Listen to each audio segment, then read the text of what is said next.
certamente esse foi o barulho de partida de motor mais estranho que eu já vi na vida. Esse aqui é o Nissan Leaf, galera, 100% elétrico. Acabei de ligar o carro, não ouvi coisa alguma. E a coisa começa a ficar ainda mais interessante quando a gente põe ele em movimento.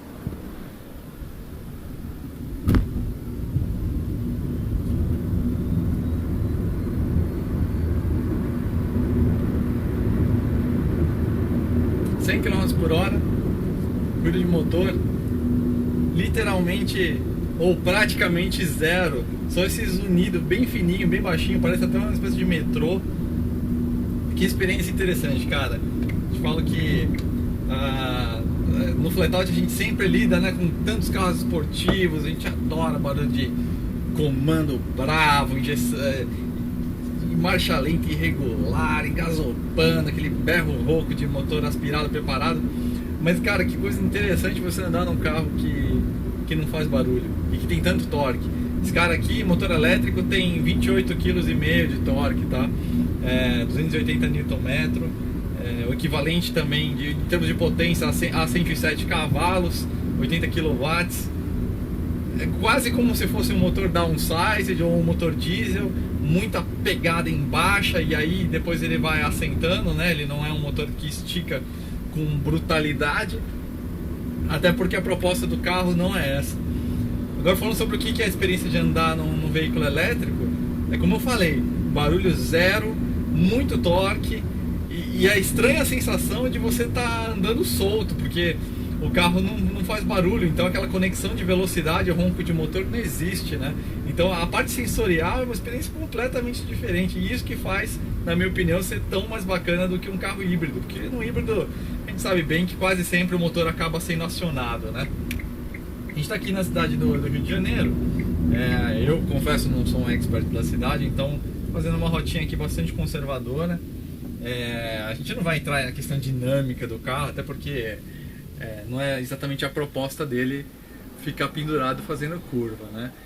O que eu sei é que ele pesa mais ou menos 1.500 kg e que esse peso está em boa parte concentrado na parte inferior da carroceria, porque é onde estão as baterias, né? Eu vou passar na avaliação uma informação mais precisa em relação ao peso das baterias, talvez haja informações sobre a distribuição de peso também, né? Mas só voltando à questão da experiência diferente, fora a questão do ruído zero, de todo esse torque, tem a questão também do manuseio do veículo em si, que é diferente. Basicamente, sempre que você tira o pé do acelerador, ele passa a regenerar, né? Uma espécie de KERS, na verdade literalmente um KERS. Ele tem um gerador que usa energia cinética para alimentar as baterias de íon lítio. São 48 módulos que ficam aqui embaixo desse banco, dos bancos dianteiros, embaixo do assoalho aqui e embaixo do banco traseiro, tá? É uma plataforma exclusiva, foi desenvolvida para ser um veículo elétrico. E voltando à questão da experiência de conduzir um veículo elétrico, então sempre que você não está acelerando, ele está regenerando. Então, em algumas situações, tipo se aproximar de semáforos ou de paradas, você acaba aliviando antes para você ganhar um pouquinho mais de autonomia. Então acaba sendo uma experiência bastante diferente. Agora, uma coisa que é sensacional, como eu falei, essa questão do ruído zero, né, ou quase zero, é que você começa a perceber alguns barulhos que todo carro faz, mas que, como tem o motor sempre te distraindo, tomando a sua atenção, você não percebe. Então, assim, você sempre escuta os pneus, mas escuta bastante. Você consegue sentir muito mais a textura do asfalto pelo ouvido, né? Então você consegue sentir melhor a porosidade dele. E eu te falo que até que dá para sentir pela direção também, o que é uma surpresa boa. Talvez haja algum feedback, não seja tão amortizado assim em termos de limite de aderência. A gente não vai descobrir isso hoje, não é a proposta desse passeio de hoje. Mas é engraçado como sensorialmente é bastante diferente mesmo. Ele tem dois modos aqui de operar. Você opera ele como se fosse um carro automático de uma marcha infinita, né? Porque não existe relação de marcha. Então você escolhe aqui modo ré, parking, neutro e drive. No drive você tem dois modos. Você joga uma vez, ele aciona o modo normal, no qual você tem todo esse torque, um mapeamento de acelerador bastante espertinho, tá? E aí quando você puxa de novo, ele aciona o modo eco, aí o acelerador já fica bem mais borrachudo, ele muda até o mapeamento do ar-condicionado, da carga de direção, enfim, tudo que requer energia elétrica, né, para preservar, para aumentar a longevidade da autonomia das baterias. Então ele assume uma programação bem mais conservadora. Então, para o carro andar sem pisar fundo mesmo, já é um modo mais orientado a congestionamentos ou deslocamentos mais lentos do que esse que eu tô agora, tá? Aí aqui o painel, você tem no painel indicador aqui do lado direito, você tem a carga da bateria, ele te dá uma previsão de quantos quilômetros você consegue rodar. Desse carro, 65 km, tá? Mas como eu estava falando sobre a forma diferente de conduzir o carro, se eu tiver prestes a descer uma serra, por exemplo, eu vou terminar com mais de 100 km de autonomia, porque ele vai ganhar energia, ele vai regenerar durante toda essa descida, né? Vai carregar as baterias, então o carro ele vai render mais no fim da descida, que é interessante. Na parte de cima aqui do cluster, a gente tem um econômetro, no qual ele vai te mostrar o quanto de força, o quanto de eletricidade, o quanto de potência você está consumindo no motor naquele exato instante, ou seja, o quanto de torque ele está entregando. E aí ele tem uma divisãozinha aqui, a partir da quinta bolinha, se não me engano, é o power, né? Antes disso é a regeneração, então você está sempre flutuando entre o quanto você está consumindo e o quanto você está devolvendo para as baterias do veículo. Aqui à esquerda tem um mostrador que provavelmente muito pouco se usa, que é a temperatura das baterias, mas acho que é importante em termos de segurança. Legal que eles deram esse gauge aqui, né? Tipo essa escala de temperatura, para você não ter só aquela luz do ferrou, da luz do fudeu, né? Que alguns carros não tem termômetro, pelo menos esse, apesar de ser todo new school, ele mantém uma instrumentação com um pouquinho mais de precisão, ainda que a temperatura exata não seja informada. Aqui na parte de cima tem uma coisinha lúdica, que são umas arvorezinhas, mas se você andar direitinho, ele permite que você ganhe mais uma arvorezinha. Desculpa aí, pessoal, cagada no trânsito. É mais uma coisa lúdica. Velocímetro em cima, lembra bastante o arranjo do Honda Civic, né? E aqui é relógio, enfim. Vamos ver aqui como que ele faz curva. E tem gente atravessando a rua aqui, onde não dá pra fazer isso agora. Epa! Esse cara aqui é interessante, meu! Como o centro de gravidade é muito baixo, é diferente também a tocada, cara, porque o motor provavelmente elétrico vai ficar muito baixo também. Ele veio usando os 4 pneus. Eu não esperava isso de verdade, pessoal.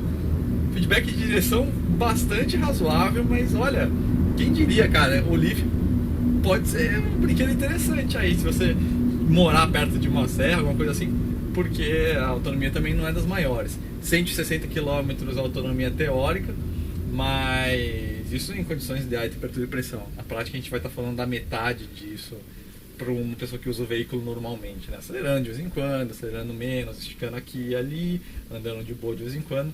Mais ou menos entre 80 e 100 km é uma média mais razoável. Para você recarregar as baterias desse carro, existem 3 sistemas, os dois mais usados aqui no Brasil são o sistema doméstico, uma adaptação, né? Ele usa a corrente 220, leva cerca de 6 horas para carregar todas as baterias. Então você usa o carro, basicamente vai e volta do trabalho, à noite você pluga ele e no dia seguinte ele está pronto para ir de novo para onde você quiser. E tem o sistema de carga rápida também, que tem 2 postos BR aqui, né? Uma cooperação aí da BR com a Nissan e o governo do Rio de Janeiro. E aí sistema de carga rápida, em 20 minutos ele carregou 80%. Então aí é um sistema bem mais ágil e até mais viável em termos de uso para quem for se deslocar por uma distância maior, né? Agora eu fiquei com isso na cabeça, cara, o carro é bom de curva, eu não esperava de verdade. Bom, o acabamento dele é super simples, é bastante espartano, tudo plástico reciclado praticamente. Diz o pessoal da Nissan que isso aqui é tudo feito de garrafa PET ou derivados de. É bastante japonês, assim, né? A arquitetura interna, talvez um pouco impessoal, essa coisa de querer ser futurista e conceitual, acaba não trazendo tanto sabor, né? O interior claro e tudo mais. Eu confesso que gostaria muito de ver um veículo elétrico que não tentasse deixar de ser um automóvel no sentido mais saboroso da coisa, sabe?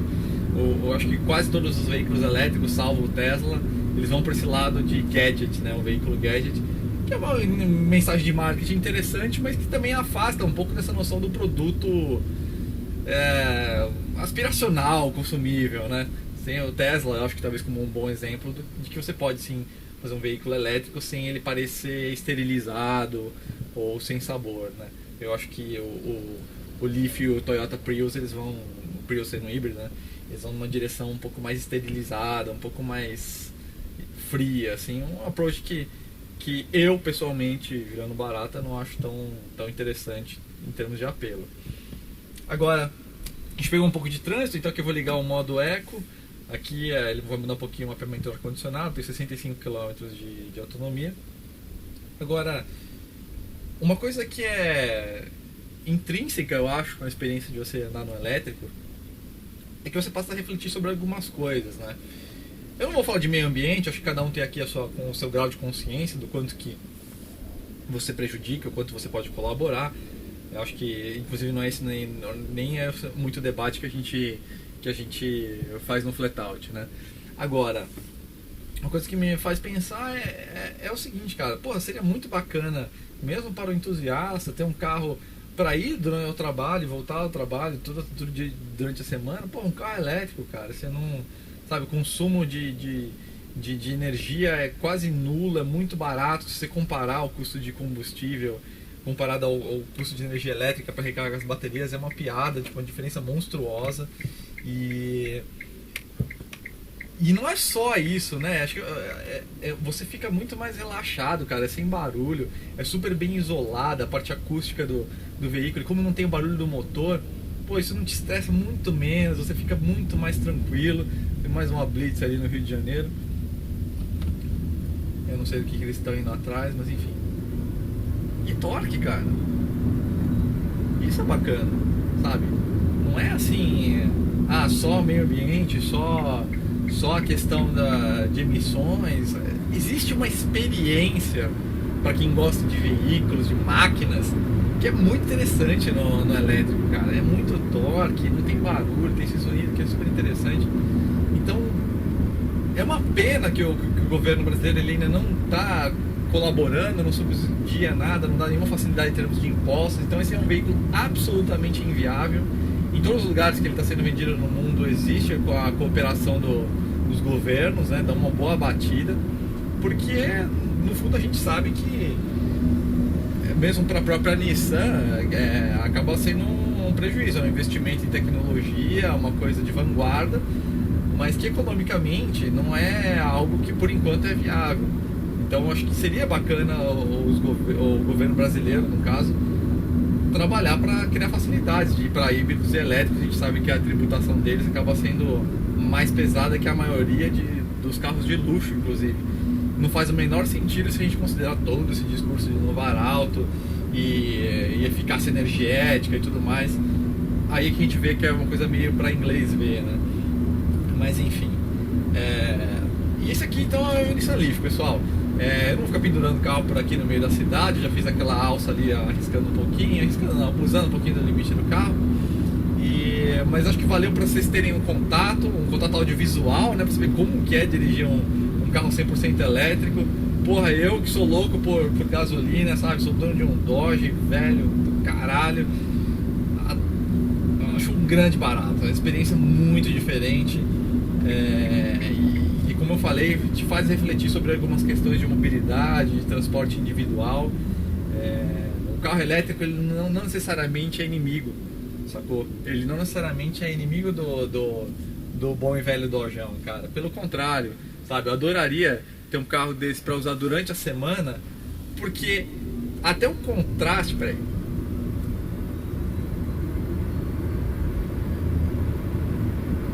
Isso é muito bacana. Porque até o contraste de experiências, sabe? De você ter um carro a gasolina com marcha lenta irregular, preparado e tal no fim de semana, pra você curtir realmente aquela coisa orgânica que nós bichos precisamos, né? E aí durante a semana você tem uma alternativa que é uma experiência completamente oposta, e isso acaba valorizando as experiências pela oposição, né? Então, pô, isso é demais, cara, é muito legal mesmo.